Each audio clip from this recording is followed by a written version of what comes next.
ಸೂರ್ಯಕಾಂತಿ. ಈಗ ನಿಮ್ ತೃಪ್ತಿ ಆಗಿರ್ಬೇಕಲ್ಲ, ಇದು ತಾನೇ ನಿಮ್ಗೆ ಬೇಕಾಗಿದ್ದು. ನನಗೆ ಗೊತ್ತು, ನೀವ್ ಬೇಕು ಅಂತಾನೆ ಹೀಗೆಲ್ಲ ಮಾಡಿದಿರಿ. ಅದು ನೋಡು, ನೀವು ಮನುಷ್ಯ, ಹೀಗೆಲ್ಲ ಮಾಡೋದ್ರಿಂದ ನಿಮ್ಗೆ ಏನ್ ಸಿಗುತ್ತೆ? ನಾನ್ ನಿಮ್ಮೊಳ ಆಗ್ತೀನಿ ಅಂತ ತಿಳ್ಕೊಂಡಿದ್ರಾ? ನೋಡಿ, ನನ್ ಗಂಡ ನನ್ನ ಬಿಟ್ಟು ಹೋದ್ರೂ ಪರವಾಗಿಲ್ಲ, ಈ ಜನ್ಮದಲ್ಲಿ ನಾನು ನಿಮ್ಮೊಳ ಆಗಲ್ಲ ತಿಳ್ಕೊಳ್ಳಿ. ನೀನ್ ನನ್ ತಪ್ಪು ತಿಳ್ಕೊಂಡಿದ್ಯಾ? ಸರಿಯಾಗಿ ತಿಳ್ಕೊಂಡಿದ್ದೀನಿ, ಚೆನ್ನಾಗಿ ಅರ್ಥ ಮಾಡ್ಕೊಂಡಿದ್ದೀನಿ. ತೋರಿಸ್ಕೊಟ್ರಲ್ಲ ಈಗ ನೀವೇನು ಅಂತ. ಅವಳಿಗೆ ಈ ಮನೆಯಲ್ಲಿ ಜಾಗ ಇಲ್ಲ ಅಷ್ಟೇ. ಅವಳ ಮುಖ ನೋಡೋದಿಕ್ಕೂ ಮನ್ಸಿಲ್ಲ ನನಗೆ. ಬರ್ಲಿ ಅವಳು ಇವತ್ತು. ಅವಳನ್ನು ಮನೆಯಿಂದ ಹೊರಗೆ ಹಾಕ್ತೀನಿ ನಾನು. ಮಂಜು, ನಿಮ್ಮ ಅಪ್ಪನ ಮಾತು. ಅಮ್ಮ, ಅಪ್ಪನ ಮಾತು ಕೊಟ್ಟಿರೋದು ನೀನು, ನಾನಲ್ಲ. ಅವಳನ್ನು ನಾನು ಮನೆಯಿಂದ ಹೊರಗೆ ಹಾಕ್ತೀನಿ. ಅದೇನಾಗುತ್ತೋ ಆಗ್ಲಿ. ನಾಚಿಕೆ ಆಗಲ್ ಬೇರೆ ನಿಮಗೆ? ನಾಚಿಕೆ ಆಗಲ್ವಾ? ಸರಿ, ನಾನು ತಪ್ಪು ಮಾಡಿದ್ದೀನಿ ನಿಜ. ನಾನು ಇನ್ನೊಂದು ಮದುವೆ ಮಾಡ್ಕೊಂಡಿದ್ದೀನಿ. ಏನ್ ಹೇಳು? ಇನ್ನೊಂದು ಮದುವೆ ಮಾಡ್ಕೊಂಡಿದ್ದೀನಿ. ಆದ್ರೆ ನಿನ್ನ ತರ ಇನ್ಯಾರ್ದೋ ಜೊತೆ ಗುಟ್ಟಾಗಿ ಸಂಬಂಧ ಇಟ್ಕೊಂಡಿಲ್ಲ, ತಿಳ್ಕೊ. ಇಲ್ಲ ರೀ, ನಾನು ಕತೆ ಹೇಳ್ಬೇಡ ನೀನು, ನನಗೆ ಗೊತ್ತಿದೆ. ಅವನು ನೋಡೋದಕ್ಕೆ ಮನಸ್ಸು ವಿಲವಿಲ ಅಂತ ಒದ್ದಾಡ್ತಿತ್ತು ಅನ್ಸುತ್ತೆ. ಹೋಗದೆ ಏನ್ ಮಾಡ್ತೀಯ ನೀನು? ಹೇಳಿದ್ರು ಅಂತ. ಹಾ, ರೋಗಿ ಬಯಸಿದ್ದು ಹಾಲು ಅನ್ನ, ವೈದ್ಯ ಹೇಳಿದ್ದು ಹಾಲು ಅನ್ನ. ಅತ್ತೆ ಹೇಳಿದ್ರಂತೆ, ಇವಳು ಹೊರಟ್ಬಿಟ್ಲಂತೆ.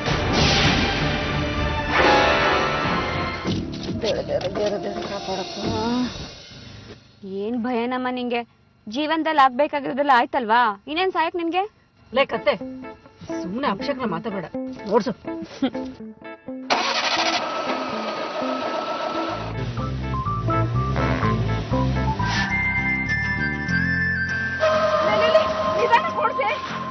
ನೋಡ್ಕೊಂಡ್ಬಿಟ್ಟು ಓಡ್ಸು. ಐಶು, ಐಶು, ನೋಡಮ್ಮ ಮುಂದೆ. ಏನಿದೆ?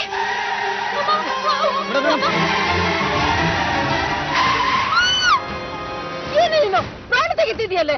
ಬೇಡ ಬೇಡ ಅಂತ ಕೇಳಲ್ಲ. ಏನಾಯ್ತು? ಯಾಕೆ ಹೆಚ್ಕೊಂಡೆ? ಅಮ್ಮ, ಹಾವು ಕಾಣಿಸ್ತು. ಎಲ್ಲಿ? ಗ್ಲಾಸ್ ಮೇಲೆ. ಎಲ್ಲಿ ಮೇಡಮ್? ಹಾವು ಇಲ್ಲ, ಏನಿಲ್ಲ. ನನಗೆ ಕಾಣಿಸ್ತು ಅಂತ ಹೇಳ್ತಾ ಇಲ್ವಾ? ಎಲ್ಲ ಬಿದ್ದೋಗಿರ್ಬೇಕು. ಇವಳಿಗೆ ಯಾಕೆ ಅವಾಗ ಹಾವು ಕಾಣಿಸ್ಕೊಳ್ಳುತ್ತೆ? ಇದಕ್ಕೇನಾದ್ರೂ ಮಾಡ್ಲೇಬೇಕಲ್ಲ. ಮೋಸ ಮಾಡ್ಬಿಟ್ಲವಳು, ಮೋಸಗಾರ್ತಿ ಅವಳು. ನಾಚಿಕೆ ಆಗ್ಬೇಕು ಕಣ ನಿನ್ ಜನ್ಮಕ್ಕೆ. ಅವಳೇ ನಿನ್ನನ್ನು ಹುಡ್ಕೊಂಡ್ ಬಂದಿಲ್ಲ. ನೀನೇ ತಾನೇ ನಿನ್ನ ತಾಯಿ ಮಾತಿಗೆ ಕಟ್ಬಿದ್ದು ಅವಳನ್ನ ಮದುವೆ ಆಗಿತ್ತು. ಅವಳನ್ನ ಮನೆ ತುಂಬಿಸ್ಕೊಳ್ದೆ ಇದ್ದಾಗ ಅದನ್ನ ವಿರೋಧಿಸ್ದೇ ಇದ್ದವನು ನೀನು. ಹಾಗೆ ಮಾಡಿದ್ ನಾನಲ್ಲ, ಅಮ್ಮ.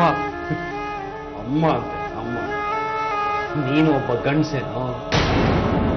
ತಾಕತ್ತಿದ್ದಿದ್ರೆ ಅವಳನ್ನ ಮನೆ ಒಳಗೆ ಸೇರಿಸದೇ ಇದ್ದಾಗ, ಅವಳನ್ನ ಸೇರಿಸದೇ ಇದ್ರೆ ನಾನು ಹೊರಗೋಗ್ತೀನಿ ಅಂತ ಹೇಳಬೇಕಾಗಿತ್ತು.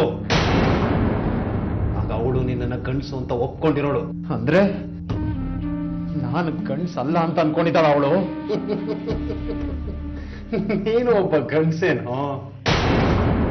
ಮರ್ತು ಬಿಡು ಅವಳನ್ನ. ಯಾರೋ ಏನು ಅಂದ್ಕೋ. ಐಶ್ವರ್ಯ ಕೈ ಯಾವಾಗ ಹಿಡಿತೀವೋ ಅವತ್ತಿಗೆ ಈ ಸಂಬಂಧ ಮುರಿದು ಬಿತ್ತು ಅಂದ್ಕೋ. ಆದ್ರೂ ಅವಳು ನನಗ್ ಮೋಸ ಮಾಡ್ತಾಳೆ ಅಂತ. ಹೋಗ್ಲಿ ಬಿಡು. ಮೋಸ ಅಂದ್ರೆ ಮೋಸ, ಅಲ್ಲ ಅಂದ್ರೆ ಅಲ್ಲ. ಇಷ್ಟಕ್ಕೆಲ್ಲ ಯಾಕೆ ಚಿಂತೆ ಮಾಡ್ತೀಯ?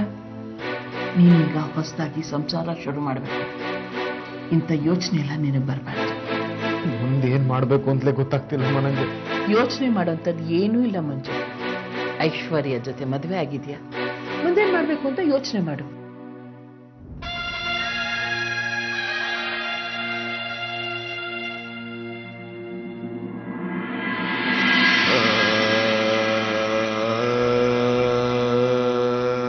ಕಾಂತಿ,